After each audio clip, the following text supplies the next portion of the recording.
안녕하세요. 기술의 최전선에 계신 여러분. 오늘 저희는 정말 뜨거운 주제죠.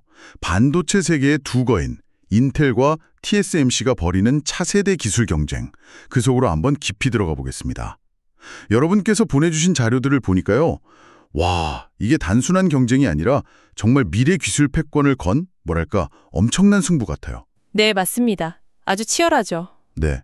오늘 저희가 집중적으로 파헤쳐볼 내용은 바로 인텔의 18A 공정, 그리고 TSMC의 A16 공정입니다. 특히 두 회사 모두 사활을 걸고 있는 후면 전력 공급이라는 혁신 기술. 이게 왜 이렇게 중요하고 또 앞으로 우리 기술 환경에는 어떤 변화를 가져올지 좀 복잡할 수 있는 내용들을 명쾌하게 한번 정리해 보겠습니다. 자, 그럼 바로 시작해 볼까요? 우선 인텔의 움직임부터 짚어보죠. 최근에 있었던 인텔 파운드리 행사나 또 핫칩스 컨퍼런스 발표 내용을 보면 정말 제대로 작정하고 파운드리 시장에 뛰어든 느낌입니다. 맞습니다. 인텔의 목표가 아주 명확해졌어요. 그저 칩을 만드는 회사가 아니라 설계부터 패키징까지 다 아우르는 소위 시스템 파운드리로 거듭나겠다는 포부를 밝혔죠. 그 야심의 중심에는 역시 18A 공정이 있습니다. 이게 1.8나노미터급 공정이라고 보시면 되는데요. 현재 위험 생산, 그러니까 리스크 프로덕션 단계에 진입했다고 발표했거든요. 아, 위험 생산 단계요? 그게 양산 직전 단계 같은 건가요? 네, 그렇죠. 양산에 들어가기 전에 이제 소량으로 시험 생산하면서 수율이나 공정 안정성 같은 것들을 마지막으로 점검하는 단계라고 보시면 됩니다. 올해 안에 양산을 시작하는 게 목표라고 하고요. 단순히 18A 하나만 내놓는 게 아니라 파생 공정 계획들도 있더라고요. 18AP, 18APT 이런 것들이요. 이건 어떤 차이가 있는 건가요? 기반으로 해서 고객들의 다양한 요구사항에 맞춰 최적화된 버전들을 내놓겠다는 전략입니다. 예를 들면 18A-P는 이름에서 알 수 있듯이 성능, 퍼포먼스를 좀 더 강화한 버전이고요. 18A-PT는 여기에다가 이제 포베루스 다이렉트 같은 3D 스태킹 기술, 그런 첨단 패키징 기술 적용까지 염두에 둔 버전으로 보입니다. 고객사들한테 더 많은 선택지를 주려는 거죠. 이미 18A-P는 초기 웨이퍼가 생산 라인에 투입됐다고 하니까 상당히 빠르게 진행되고 있는 걸로 보입니다. 네, 그렇군요. 그리고 18A 다음 주자 14A, 그러니까 1.4나노급 공정에 대한 얘기도 있었죠. 여기에는 또 파워 다이렉트라는 다른 이름의 기술이 들어간다는데 이게 18A의 파워 비아와 연결되는 개념인가요? 정확합니다. 14A는 18A의 후속 공정인데요. 벌써 주요 고객들이랑 협력하면서 초기 설계 키트, PDK라고 하죠. 이걸 배포했다고 합니다. 이 PDK라는 건 고객사들이 14A 공정에 맞춰서 칩 설계를 시작할 수 있게 인텔이 제공하는 일종의 설계 가이드라인하고 기본 부품 정보 모음이라고 생각하시면 편해요. 여기에 적용될 파워 다이렉트 기술은 18A에서 처음 선보이는 파워 비아라는 후면 전력 공급 기술을 더욱 발전시킨 형태가 될 것으로 보입니다. 이 파워 비아, 그러니까 후면 전력 공급 기술 BSPDN이 이번 기술 경쟁에서 가장 중요한 포인트 중 하나입니다. 잠시 후에 좀 더 자세히 다뤄보죠. 좋습니다. 그리고 28A 공정으로 만들어질 첫 번째 제품 중 하나로 클리어워터 포레스트 제온 프로세서가 공개돼서 상당히 큰 관심을 끌었는데요. 근데 이게 좀 특이하더라고요. 보통 인텔 서버 칩 하나는 고성능 P코어가 중심이었는데 이건 효율 코어, 그러니까 E코어로만 구성된다고요? 네, 바로 그 점이 굉장히 파격적입니다. 2026년 출시 예정인 클리어워터 포레스트는 인텔 최초로 E코어만 탑재한 서버용 프로세서입니다. 무려 288개의 E코어를 하나의 칩에 넣고 이걸 두 개 묶는 E소켓 구성이면 576개의 코어가 되는 거죠. 어마어마합니다. 오, 288개요? 네, 인텔 발표로는 이전 세대 제온 프로세서 대비 와트당 성능, 그러니까 전력 효율이죠 이게, 3.5배나 향상될 거라고 합니다. 엄청난 개선입니다. P코어 없이 E코어만으로 구성해서 얻는 장점이 뭘까요? 단순히 코어 수만 늘린 건 아닐 텐데 혹시 데이터 센터 시장을 겨냥한 특별한 전략 같은 게 숨어 있을까요? 정확히 보셨습니다.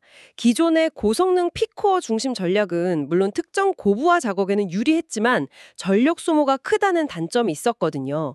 클리어워터 포레스트는 이런 관점에서 벗어나서 이제 데이터 센터에서 점점 더 중요해지고 있는 전력 효율성하고 동시에 많은 작업을 처리하는 처리량, 이걸 극대화하려는 전략적인 선택인 거죠. 예를 들어서 수많은 동시 접속을 처리해야 하는 웹 서비스라던가 아니면 비교적 단순한 연산을 대량으로 처리하는 AI 추론 작업 같은 환경, 이런 데 최적화될 수 있습니다.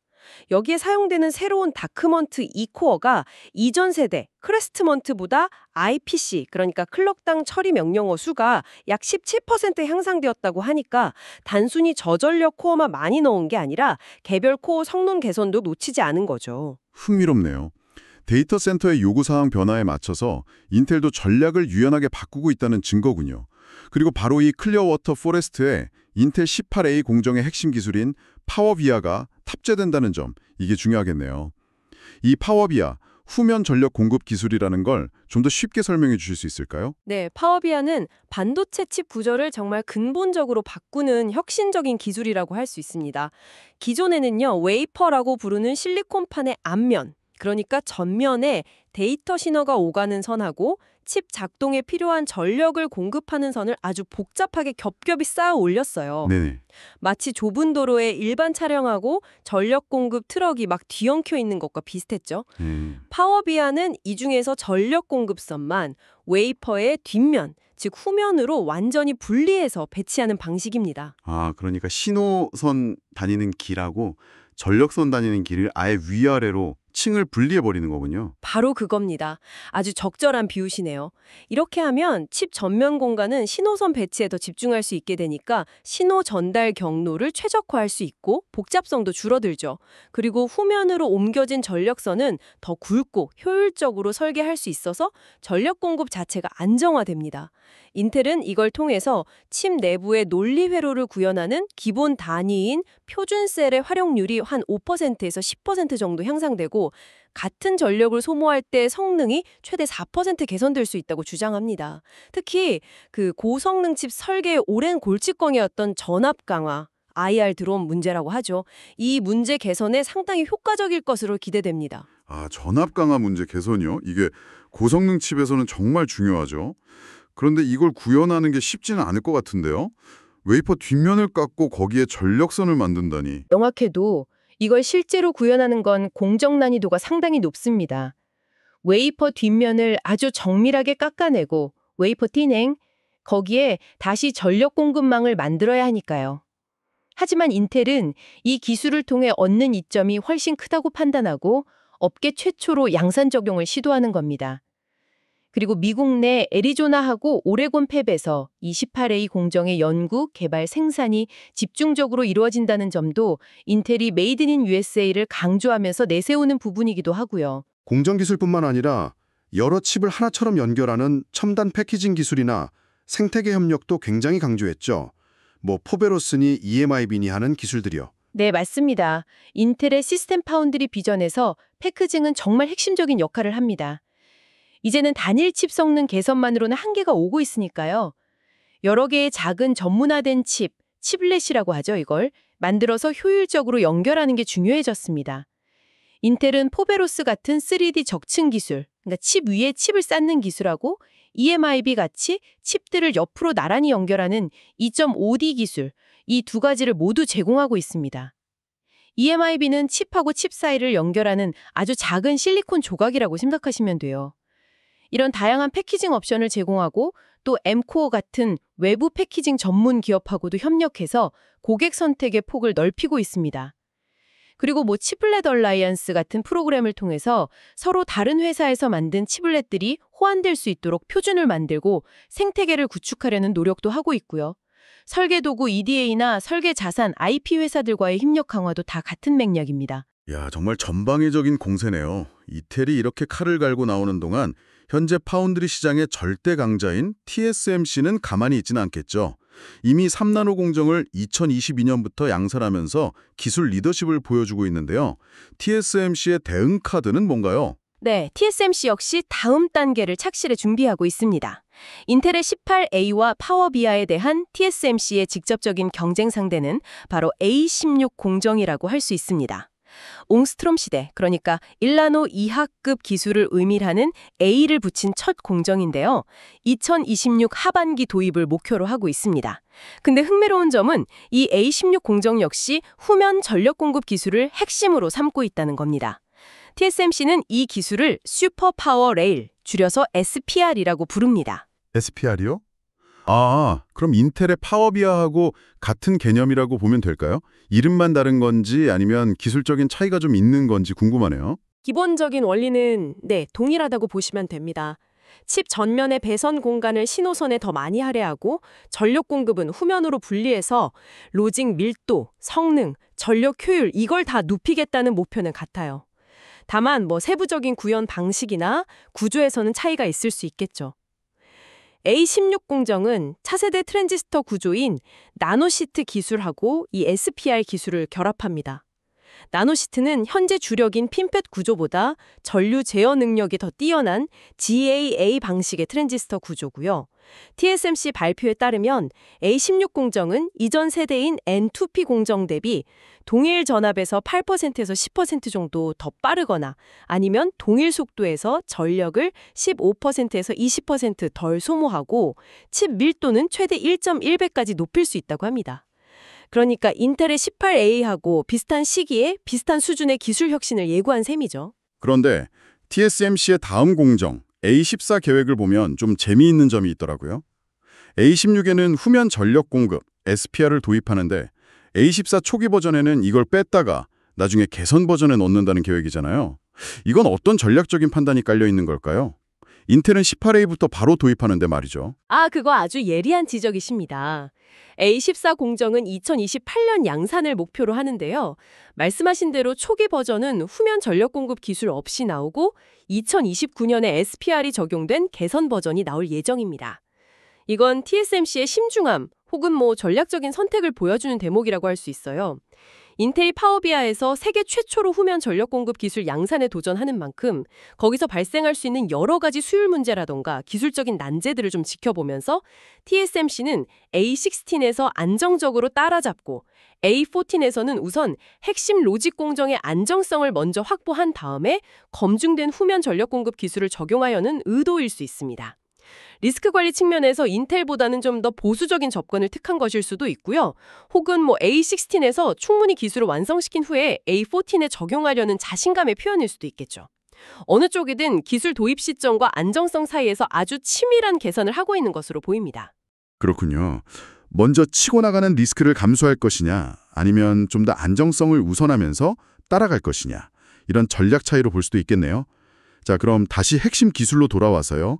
인텔의 파워비아, TSMC의 SPR, 이름은 다르지만 결국 후면 전력 공급 기술, BSPDN이라는 같은 개념인데 이 기술이 왜 이렇게까지 중요한 혁신인지 다시 한번 좀 명확하게 짚어주시죠.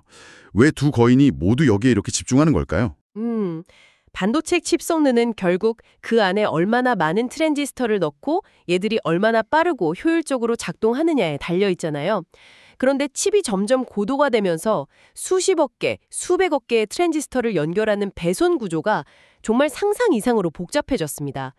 좁은 칩 전면 공간에 신호선하고 전력선을 빽빽하게 넣다 보니까 신호 간섭도 심해지고 전력 공급이 불안정해지는 아까 말씀드린 IR 드롭 문제가 점점 심각해졌어요. 이게 칩 성능 향상에 발목을 잡는 아주 주요한 병목 현상이 된 거죠. 후면 전력 공급 기술은 이 문제를 정면으로 돌파하는 해결책입니다. 전력 공급망이라는 간선도로를 칩 뒷면으로 완전히 분리해버리니까 전면에는 신호선이라는 이면도로만 남게 되는 거죠. 아까 그 비유를 들어보니까 확실히 이해가 가네요. 도로망 자체가 훨씬 효율적으로 바뀌는 거군요. 그런데 아까도 잠깐 얘기했지만 이걸 실제로 구현하는 건 엄청난 공정 기술이 필요할 것 같습니다. 칩 뒷면을 깎아내고 거기에 전력망을 만든다는 게 어떤 기술적인 어려움들이 있을까요? 네, 맞습니다. 개념은 명확하지만 실제 제조 과정은 정말 매우 복잡하고 어렵습니다. 우선 회로가 다 완성된 웨이퍼를 아주 얇게 깎아내야 해요. 웨이퍼 시닌이라고 하죠. 수백 마이크로미터 두께의 웨이퍼를 수십 마이크로미터 수준까지 아주 정밀하게 갈아내야 하는데 이 과정에서 웨이퍼가 휘거나 깨질 위험이 당연히 있습니다. 그 다음엔 얇아진 웨이퍼 뒷면에 아주 미세한 구멍, TSV 비슷한 기술이죠. 이걸 뚫어서 전면에 트랜지스터하고 연결하고 그 위에 다시 복잡한 전력 공급 배선층을 만들어야 합니다. 이 모든 과정에서 아주 높은 정밀도와 수율을 확보하는 것이 핵심적인 기술 과제입니다. 어느 한 단계라도 문제가 생기면 칩 전체가 그냥 불량이 될 수 있으니까요. 와, 듣기만 해도 정말 어려운 기술이네요. 네, 그래서 인텔 18A에서 먼저 도전하는 것이고 TSMC는 A16에서 뒤따르지만 A14에서는 초기 버전을 빼는 그런 신중함을 보이는 것일 수 있습니다. 이 치열한 기술 경쟁과 복잡한 신기술 도입이 결국 시장에나 어떤 영향을 미칠까요? 누가 가장 큰 혜택을 보게 될 거라고 예상하시나요? 단기적으로 가장 큰 수혜자는 아마존이나 구글, 마이크로소프트 같은 대규모 데이터 센터를 운영하는 기업들, 소위 하이퍼스케일러들이 될 겁니다. 앞서 말씀드린 인텔 클리어워터 포레스트 같은 칩이 전력 효율성을 극대화하는 데 초점을 맞추고 있잖아요. 데이터 센터는 정말 막대한 양의 전기를 소비하는데 이런 칩들을 사용하면 동일한 성능을 내면서도 전력 소모를 줄여서 운영 비용을 크게 절감할 수 있게 됩니다.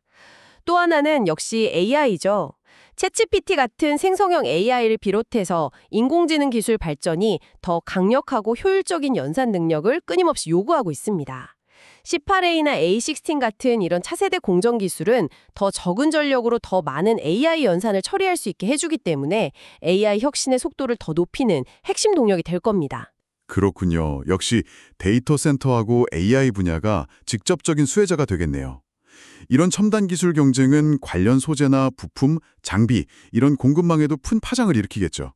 아까 후면 전력 공급 기술 구현이 어렵다고 하셨는데 그럼 특정 공정이나 소재의 중요성이 더 커질 것 같습니다. 자료들을 보면 특히 CMP, 화학기계연마 공정이 주목받는 것 같던데요. 네, 정확합니다. CMP 공정은 이 후면 전력 공급 기술 구현에 있어서 정말 핵심적인 역할을 하게 됩니다. 웨이퍼 후면을 정밀하게 깎아내고 평탄화하는 과정, 그리고 후면에 전력 배선층을 쌓아 올리는 과정 모두에서 CMP 공정이 필수적으로 사용되거든요. 기존 공정보다 CMP 단계 자체가 더 늘어나고 또 요구되는 정밀도도 훨씬 높아지기 때문에 관련 소재나 장비의 중요성이 커질 수밖에 없습니다. 특히 웨이퍼를 연마하는 데 사용되는 연마 패드라든가 다이아몬드 디스크 같은 이런 소모품 수요가 크게 증가할 것으로 예상됩니다. 아, 그래서 관련 기업들의 움직임도 그렇게 발빠른 거군요. 대만의 CMP 연마 패드 회사인 송승과기가 TSMC 공장 증설에 맞춰서 대규모 투자를 한다는 소식도 딱 그 맥락이겠네요. 맞습니다. 송승과기가 TSMC의 A16, A14 공장 건설이 예상되는 중부과학단지 인근에 새로운 공장을 짓는 것은 명백히 TSMC의 차세대 공정 전환에 따른 CMP 수요 증가에 대비하기 위한 움직임으로 해석해야 합니다. 중사, 키닉, 승양 반도체, 페닉스 실리콘 인터내셔널 같은 다른 대만 기업들도 CMP 관련 사업 역량을 강화하고 있는 걸로 알려져 있고요. 이처럼 최첨단 기술 변화는 단순히 칩 제조사뿐만 아니라 소재, 부품, 장비 같은 후방 산업 전체에 걸쳐서 연쇄적인 변화와 또 새로운 기회를 만들어냅니다. 이건 CMP뿐만 아니라 웨이퍼를 얇게 만들고 뒷면에 회로를 형성하는 식각이나 증착, 또 웨이퍼 본딩 장비 같은 다른 분야의 공급망에도 새로운 기술 요구와 기회를 만들 겁니다. 결국 이 치열한 기술 경쟁은 단순히 인텔과 TSMC의 두 기업의 자존심 싸움을 넘어서 우리가 앞으로 사용하게 될 스마트폰, 컴퓨터, AI 서비스의 성능과 효율을 근본적으로 바꾸는 원동력이 되는 거군요. 기술 발전의 최전선에서 벌어지는 정말 흥미진진한 드라마 같습니다. 네, 오늘 저희는 인텔과 TSMC가 벌이는 차세대 반도체 기술 경쟁의 최정선을 아주 깊이 들여다봤습니다. 인텔의 야심찬 18A 공정과 파워비아 기술, 그리고 이에 맞서는 TSMC의 A16 공정과 SBR 기술, 특히 양사 모두 미래 기술의 핵심으로 보고 있는 후면 전력 공급이라는 혁신적인 변화에 초점을 맞춰서 분석해드렸습니다. 네, 이 경쟁은 단순히 칩의 속도를 높이는 것을 넘어서 이제 전력 효율성이라는 새로운 가치를 중심으로 흘러가고 있습니다. 이는 막대한 에너지를 소비하는 데이터 센터와 AI 시대의 지속 가능성을 위한 아주 중요한 변화이고요. 동시에 CMP 공정을 비롯한 관련 공급망 생태계에도 큰 변화와 기회를 가져오고 있습니다. 오늘 저희가 나눈 이야기들이 앞으로 펼쳐질 기술 발전의 큰 흐름을 이해하시는데 조금이나마 도움이 되었기를 바랍니다. 오늘 저희가 준비한 심층 분석은 여기까지입니다. 복잡하게 얽힌 기술의 세계, 그 핵심을 명확하게 짚어드리고자 노력했는데요. 여러분의 지적 호기심을 채워드릴 수 있도록 저희는 다음에도 흥미로운 주제와 깊이 있는 분석으로 다시 돌아오겠습니다. 지금까지 들어주셔서 감사합니다.